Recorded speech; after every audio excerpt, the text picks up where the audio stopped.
হরিদেবপুর গণধর্ষণ কাণ্ডে এখনো পলাতক দুই অভিযুক্তের ফোনের লাস্ট লোকেশন রিজেন্ট কলোনি। তরুণীকে জিজ্ঞাসাবাদে পুলিশের হাতে একাধিক তথ্য উঠে এসেছে বলেও জানা যাচ্ছে এবং শনিবার সকাল 10:30টায় তরুণী ঘটনাস্থল থেকে বেরিয়ে আসে এবং সেই তথ্য ইতিমধ্যেই সামনে আসছে। দুই অভিযুক্তের ফোনের লাস্ট লোকেশন ছিল রিজেন্ট কলোনি, এমনটাই জানা যাচ্ছে। তরুণীকে জিজ্ঞাসাবাদ করা হচ্ছে, সেই জিজ্ঞাসাবাদে পুলিশের হাতে এসেছে একাধিক তথ্য। হরিদেবপুর গণধর্ষণ কাণ্ডে দুই অভিযুক্তের যে লোকেশন, ফোনের লাস্ট লোকেশন, সেই লোকেশন রিজেন্ট কলোনি এবং এখনো পর্যন্ত পলাতক দুই অভিযুক্ত এবং তাদের ফোনের লাস্ট লোকেশন পাওয়া গিয়েছে রিজেন্ট কলোনি এবং তার পাশাপাশি তরুণীকে জিজ্ঞাসাবাদও চলছে। সেই জিজ্ঞাসাবাদে পুলিশের হাতে একাধিক তথ্য সামনে এসেছে ইতিমধ্যেই। শনিবার সকাল 10:30টায় তরুণী ঘটনাস্থল থেকে বেরিয়ে আসে বলেও জানা যাচ্ছে এবং সেই সময় নেশাগ্রস্ত অবস্থায় ওই বাড়িতেই ছিল অভিযুক্তরা। কথা বলবো, ফোন লাইনে রয়েছেন প্রতিনিধি রিয়া মাঝি। এখনো পর্যন্ত এই ঘটনা সম্পর্কে কি আপডেট পাচ্ছ পুলিশ সূত্রে?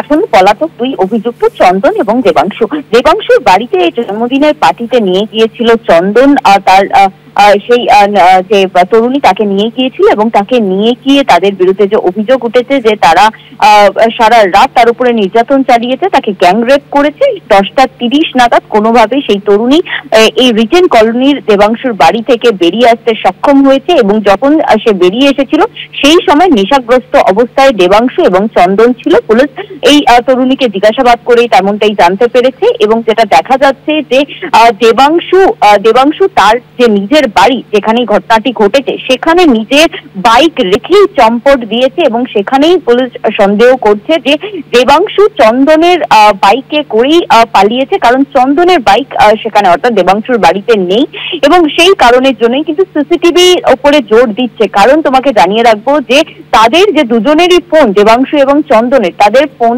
ট্রেস করে জানা গিয়েছে লাস্ট লোকেশন শনিবার 10:30টার যে লোকেশন সেটা হচ্ছে এই রিজেন্ট পার্ক কলোনি। তারপরে আর তাদের লোকেশন ট্রেস করা যাচ্ছে না এবং মনে করা হচ্ছে ফোন বন্ধ বা সিম কার্ড খুলে ফেলা হয়েছে, সেই কারণের জন্য ফোন ট্রেস করা যাচ্ছে না। সেই কারণের জন্য এখন প্রধান হাতিয়ার হচ্ছে সিসিটিভি। বিভিন্ন পয়েন্টের সিসিটিভি খতিয়ে দেখা হচ্ছে। দেবাংশু বাইক রেখে গেলেও চন্দন যে বাইক নিয়ে পালিয়েছে সেই বাইক কোথা দিয়ে গেছে, তার রুটটা কি, সেই বিষয়টা জানার চেষ্টা করা হচ্ছে। সেই কারণের জন্যই সিসিটিভিকে হাতিয়ার করছে পুলিশ। ধন্যবাদ তোমায়। আমরা কথা বলছিলাম, আমাদের সঙ্গে ফোন লাইনে ছিলেন প্রতিনিধি রিয়া মাঝি।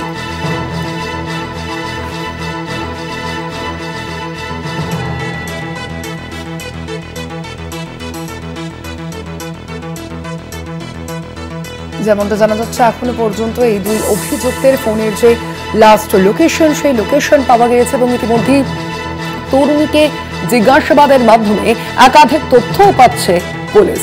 হরিদেবপুর গণধর্ষণ কাণ্ডে এখনো পর্যন্ত পলাতক রয়েছেন দুজন অভিযুক্ত এবং তাদের ফোনের লাস্ট যে লোকেশন, সেই লোকেশন এবার পেয়েছে পুলিশ। পুলিশকে এড়াতে বাড়িতেই বাইক দিয়ে চম্পট দেয় তারা। দেবাংশুর বাড়িতে মেলেনি চন্দনের বাইক।